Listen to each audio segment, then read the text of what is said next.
Oi, Camila! Então, hoje a gente vai falar sobre as escolas literárias e os movimentos envolvidos. As escolas literárias, também chamadas de movimentos literários, correspondem à forma de organizar a produção literária ao longo da história. Cada uma delas reúne um conjunto de obras e autores que apresentam características semelhantes, as quais são influenciadas diretamente pelo contexto histórico, social, cultural e político de uma determinada época. Dessa forma, a literatura não surge isolada, mas acompanha as transformações da sociedade, refletindo valores, crenças, conflitos e visões de mundo. Em muitos momentos, uma escola literária surge como oposição à anterior, propondo novas formas de pensar e de expressar a realidade. Por isso, compreender os movimentos literários é também compreender a evolução histórica da humanidade. Agora eu vou falar sobre o trovadorismo, que foi o primeiro movimento literário da língua portuguesa e se desenvolveu entre os séculos XII e XV, durante a Idade Média. Nesse período, a produção literária estava diretamente ligada à música, e uma vez que os textos eram compostos para serem cantados ao som de instrumentos. As principais manifestações desse movimento são as cantigas, que se dividem em cantigas de amor, de amigo, de escárnio e de maldizer. As cantigas de amor apresentam um eu lírico masculino que expressa sofrimento por um amor não correspondido, geralmente direcionado a uma mulher totalmente idealizada e socialmente superior. Já as cantigas de amigo possuem um eu lírico feminino e abordam temas como saudade, espera e sofrimento amoroso. As cantigas de escárnio realizam críticas indiretas com o uso de ironia e duplo sentido, enquanto as cantigas de maldizer fazem críticas mais diretas e ofensivas. Esse período é marcado pelo teocentrismo, em que Deus ocupa o centro das explicações sobre tudo em um mundo, e pela estrutura feudal da sociedade. Agora eu vou estar falando sobre o humanismo, que surgiu entre os séculos XV e XVI, como um período de transição entre a Idade Média e a Idade Moderna. Nesse momento, ocorre uma mudança importante de mentalidade, com a passagem do teocentrismo para o antropocentrismo, ou seja, o ser humano passa a ocupar o centro das reflexões. A produção literária desse período inclui poesias palacianas, crônicas históricas e peças teatrais, muitas vezes com um caráter moralizante. O humanismo valoriza a razão, a dignidade humana e o pensamento crítico, ao mesmo tempo em que ainda mantém alguns elementos da tradição medieval, evidenciando seu caráter de transição. O classicismo, agora, eu vou falar sobre ele se desenvolveu no século XVI, está diretamente relacionado ao Renascimento e à redescoberta dos valores da cultura greco-romana. Nesse movimento há uma busca pela harmonia, equilíbrio e perfeição estética, com forte valorização da razão e da objetividade. Os autores clássicos procuram seguir modelos antigos, valorizando a forma e a clareza da linguagem.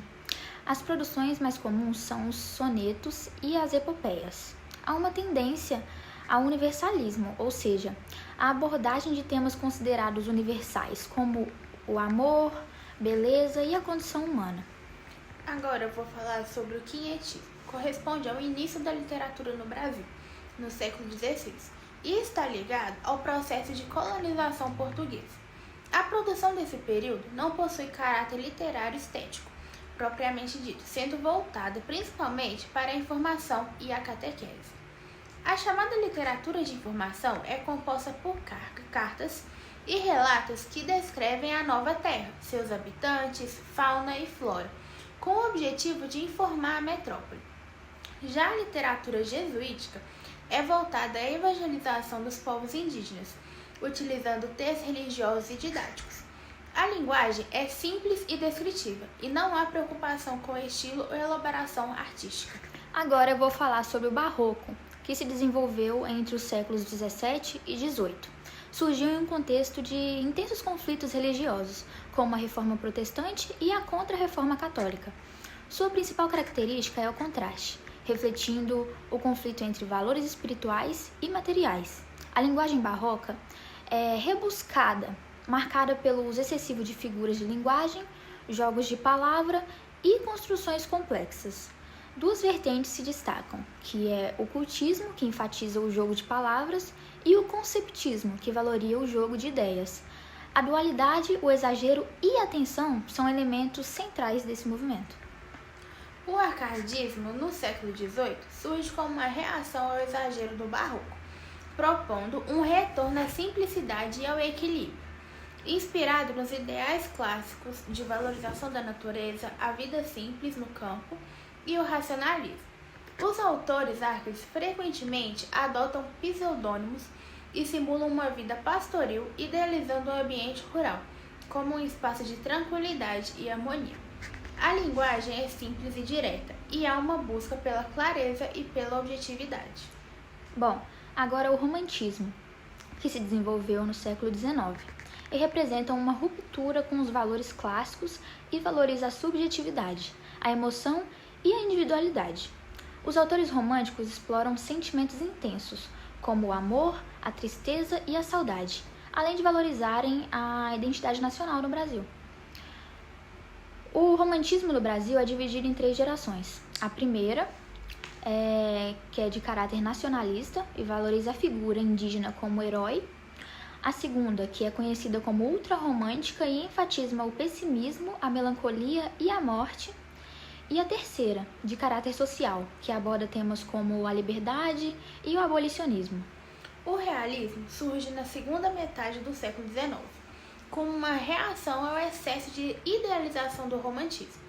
Os autores realistas buscam retratar a realidade de forma objetiva e crítica, analisando comportamentos humanos e denunciando problemas sociais. A linguagem é de direita e há uma preocupação com a verossimilhança, ou seja, com a representação fiel da realidade. A análise psicológica dos personagens é uma característica marcante desse movimento. E o naturalismo é considerado uma vertente do realismo, mas apresenta uma abordagem mais radical, influenciando por teorias científicas como o determinismo, que defende que o comportamento humano é condicionado pelo meio, pela hereditariedade e pelas condições sociais. As obras naturalistas exploram aspectos considerados mais instintivos e até mesmo degradantes da natureza humana, como vícios, doenças e comportamentos extremos, utilizando uma linguagem direta e mais objetiva. O parnasianismo, também no século XIX, surge como uma reação ao sentimentalismo romântico e valoriza a forma acima do conteúdo. Os autores parnasianos defendem a ideia de que a arte pela arte, buscando a perfeição estética por meio de uma linguagem elaborada, precisa e objetiva. Há uma grande preocupação com a métrica, a rima e a estrutura dos poemas, resultando em obras formalmente rigorosas. Agora, o simbolismo, que apareceu no final do século XIX como uma oposição ao materialismo e à objetividade do realismo e do naturalismo. Esse movimento valoriza a subjetividade, o espiritual e o inconsciente, utilizando uma linguagem simbólica e sugestiva. A musicalidade é uma característica importante, assim como o uso de figuras de linguagem que estimulam os sentidos, como a sinestesia. O pré-modernismo, que ocorreu no início do século XX, não é considerado uma escola literária propriamente dita, mas sim um período de transição. Nesse momento, há uma mistura de estilos e uma intensificação da crítica social. Os autores passam a retratar de forma mais direta a realidade brasileira, abordando temas como desigualdade, miséria e regionalismo, preparando o caminho para as transformações do modernismo. E o modernismo tem início no Brasil, em 1922, com a Semana da Arte Moderna, que representa uma ruptura com as tradições literárias anteriores. Os autores modernistas defendem a liberdade de criação, a inovação estética e a valorização da cultura nacional. A linguagem torna-se mais simples, direta e próxima da fala cotidiana. E há grande experimentação formal, com quebra de padrões e rejeição das regras rígidas. Por fim, o pós-modernismo, que se desenvolveu a partir da segunda metade do século XX até os dias atuais, caracteriza-se pela ausência de regras fixas e pela mistura de estilos. Esse movimento reflete um mundo marcado pela globalização, pela tecnologia e pela diversidade cultural. A intertextualidade, a fragmentação e a liberdade de expressão são características centrais e não há uma única forma dominante de fazer literatura, mas sim uma multiplicidade de vozes e perspectivas. Bom, e diante dessas informações, vamos agora citar os autores e algumas obras das histórias literárias. A primeira vai ser o trovadorismo, onde os autores do trovadorismo eram chamados de trovadores e muitas vezes pertenciam à nobreza. Os principais autores foram Dom Dinis, Paio Soares de Taveiroz e João Garcia de Guilhade. As principais obras foram Cantiga da Ribeirinha e os cancioneiros foram Cancioneiro da Ajuda, Cancioneiro da Vaticana e o Cancioneiro da Biblioteca Nacional. Agora eu vou falar sobre o humanismo, que é o período de transição com destaque para teatros e crônicas. Os principais autores são Gil Vicente e Fernão Lopes. As principais obras são Alto da Barca do Inferno, Alto da Barca do Purgatório, Alto da Barca da Glória e Crônicas Históricas de Reis Portugueses. Bom, e no classicismo o principal autor foi Luís de Camões. Suas principais obras foram Os Luisiadas e os Sonetos Líricos. Do quinhentismo, os principais autores foram Pero Vaz de Caminha e José de Anchieta. As principais obras foram Carta de Pero Vaz de Caminha, poemas e peças catequéticas de Anchieta. Já no Barroco, os principais autores foram Gregório de Matos e Padre Antônio Vieira. Suas principais obras foram poemas de satíricos e religiosos de Gregório de Matos e sermões de Padre Antônio Vieira. Do arcadismo, os principais autores foram Tomás Antônio Gonzaga, Cláudio Manuel da Costa, Basílio da Gama. Principais obras: Marília de Dirceu, Obras Poéticas, O Uruguai. No romantismo, os principais autores foram José de Alencar, Álvares de Azevedo e Castro Alves, tendo como principais obras Iracema, Senhora, Navio Negreiro e Noite na Taverna. Do realismo, o principal autor foi Machado de Assis.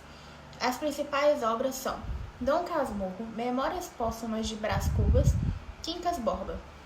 No naturalismo, o principal autor foi Aloysio de Azevedo, tendo como as principais obras O Cortiço e Casa de Pensão.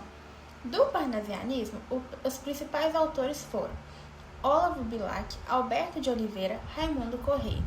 As principais obras são Via Láctea e Poesias.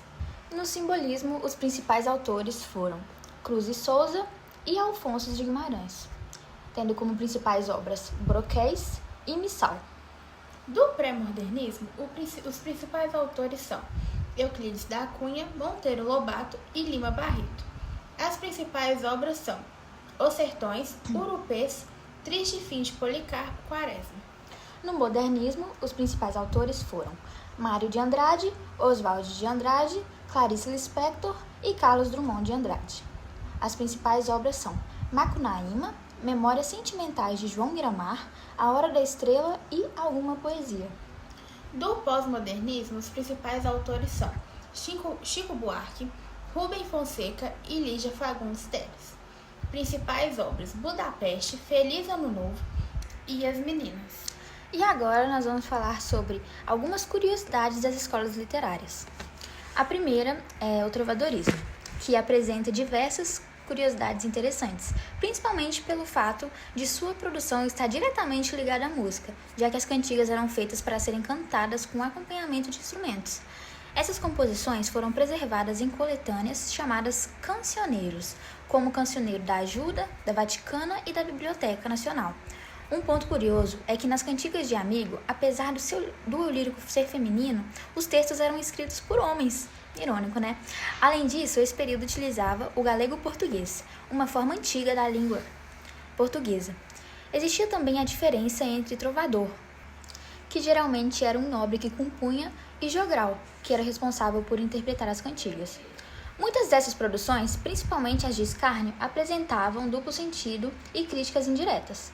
A Cantiga da Ribeirinha é considerada o primeiro registro literário da língua portuguesa.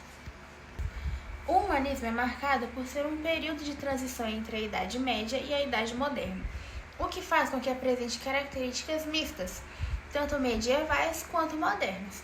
Uma curiosidade importante é que o teatro desse período, especialmente o de Gil Vicente, combinava elementos de comédia, crítica social e religiosidade, sendo apresentado muitas vezes para a corte. Além disso, esse foi um dos primeiros momentos em que a literatura passou a questionar comportamentos sociais. e não apenas a reforçar valores religiosos.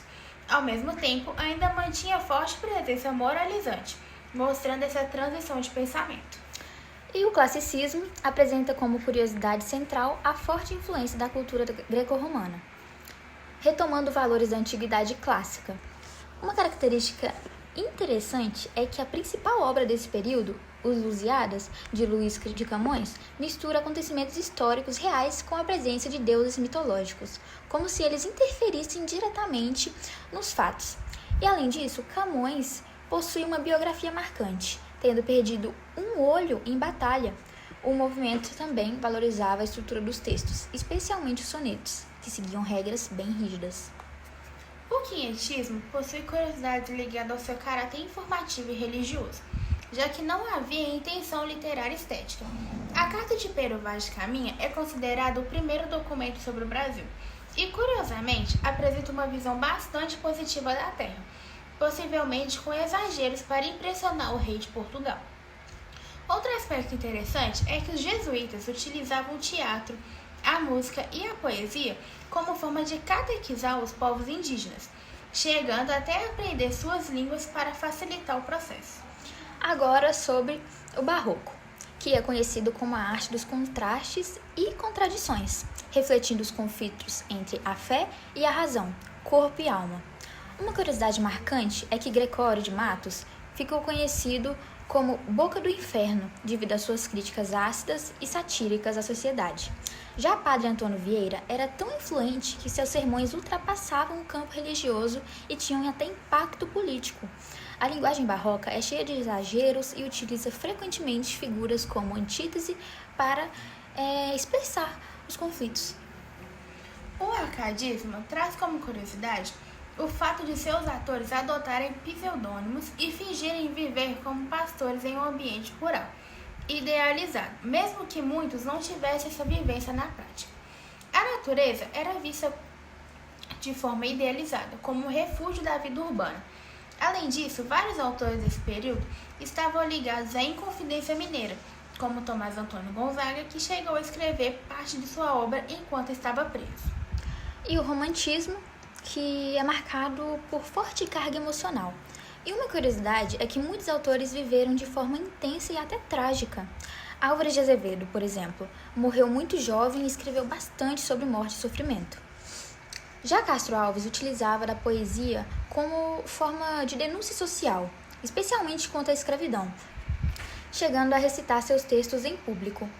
O movimento também valorizou o indígena como herói nacional, principalmente nas obras de José de Alencar, e frequentemente retratava o amor como algo idealizado ou até mesmo impossível. O realismo apresenta curiosidades ligadas à sua forma inovadora e de narrativa, especialmente nas obras de Machado de Assis, que frequentemente dialogava diretamente com o leitor, quebrando a chamada quarta parede. Suas obras também são marcadas por ironia e ambiguidades, como no famoso caso de Capitu, em Dom Casmurro, cuja possível traição nunca é confirmada, gerando debates até hoje. E no naturalismo, apresenta uma visão mais extrema da realidade, sendo fortemente influenciado por teorias científicas da época, como o darwinismo. Uma curiosidade é que as obras desse movimento tratam o ser humano quase como um animal, guiado por instintos e condicionado pelo meio em que vive. Aloysio Azevedo explorou temas considerados chocantes, como a pobreza, vícios e a degradação social. O parnasianismo apresenta como curiosidade a valorização extrema da forma, com poemas altamente estruturados, quase como construções matemáticas. A emoção era deixada em segundo plano, enquanto a técnica e a estética eram priorizadas. Olavo Bilac ficou conhecido como o príncipe dos poetas, justamente por sua habilidade técnica. E o simbolismo é marcado por uma linguagem mais subjetiva e simbólica, o que faz com que suas obras sejam consideradas difíceis de interpretar.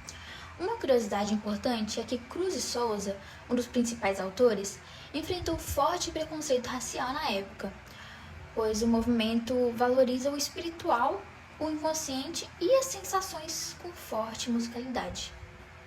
O pré-modernismo apresenta curiosidades relacionadas à sua função de denúncia social.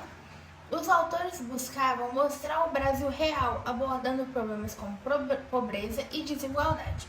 Euclides de Cunha retratou a Guerra de Canudos em detalhes, enquanto Monteiro Lobato criticava o atraso do país e suas condições sociais.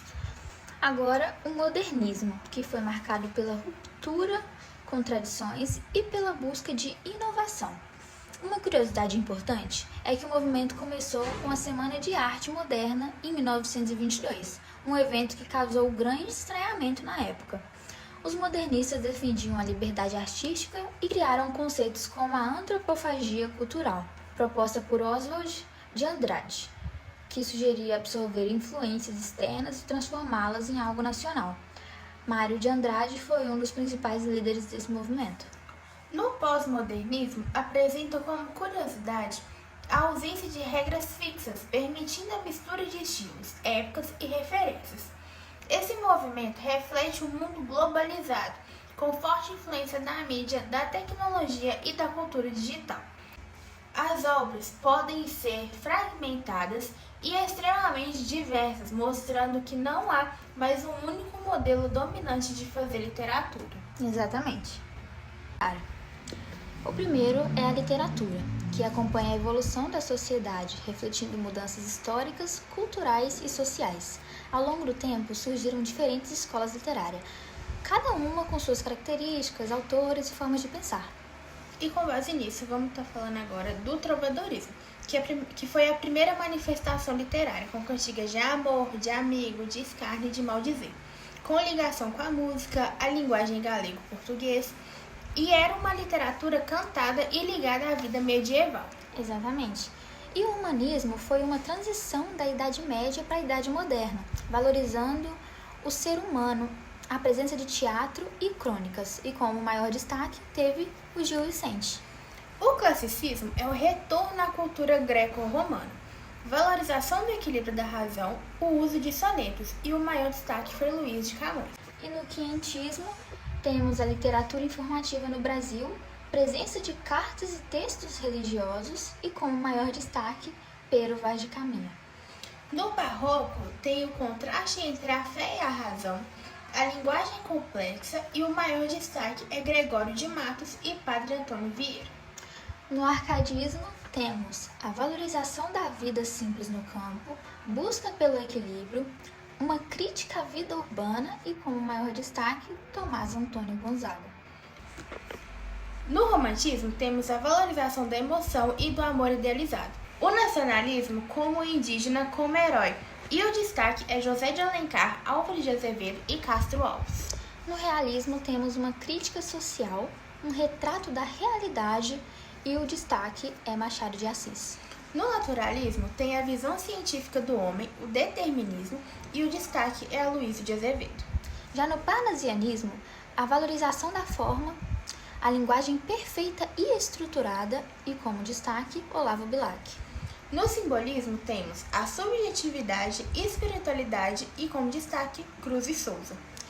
Já no pré-modernismo, temos denúncia social, um retrato do Brasil real como um todo e, como destaques, temos Euclides da Cunha e Monteiro Lobato.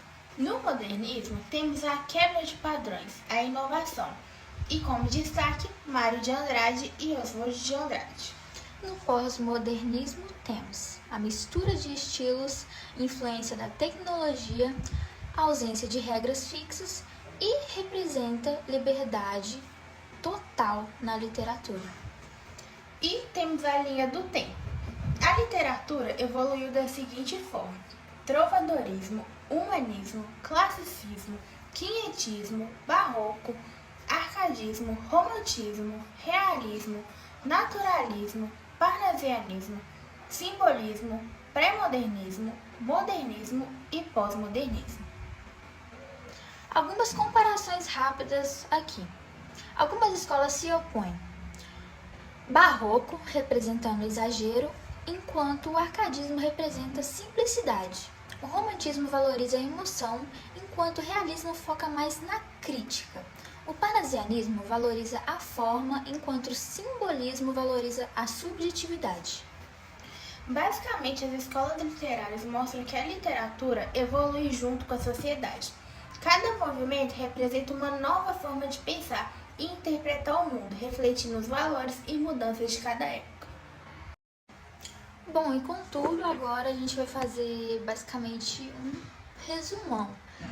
E se você chegou até aqui, Camila, parabéns, primeiramente.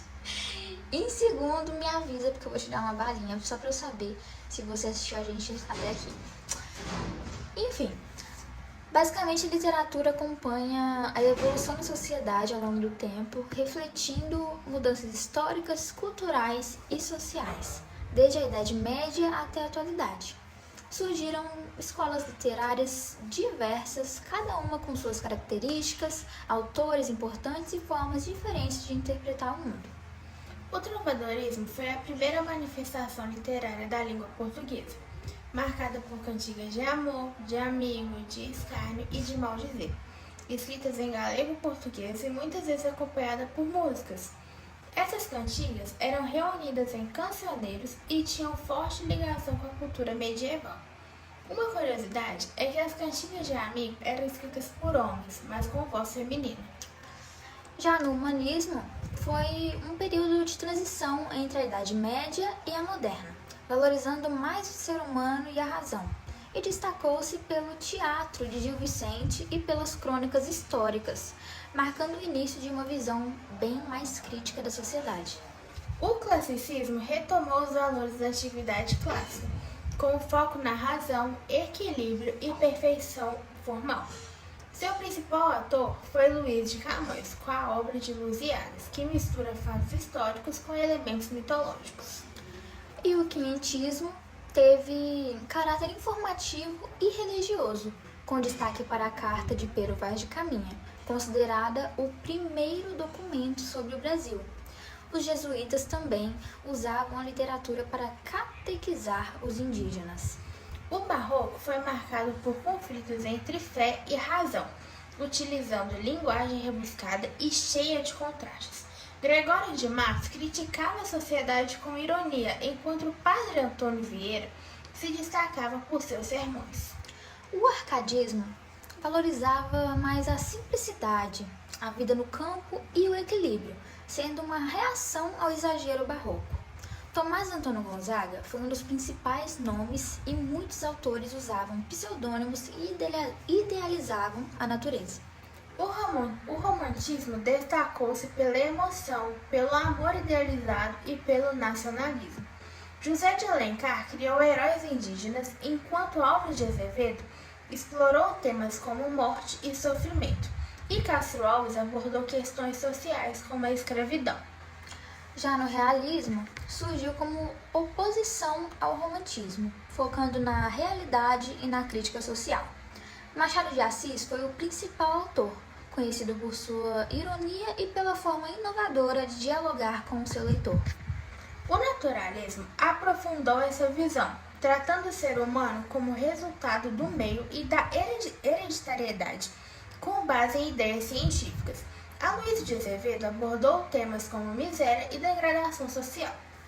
O parnasianismo valorizava a forma e a perfeição estética, com linguagem mais objetiva e estruturada. Olavo Bilac foi um dos principais representantes. O simbolismo trouxe uma linguagem subjetiva, espiritual e cheia de símbolos, valorizando sensações e musicalidade.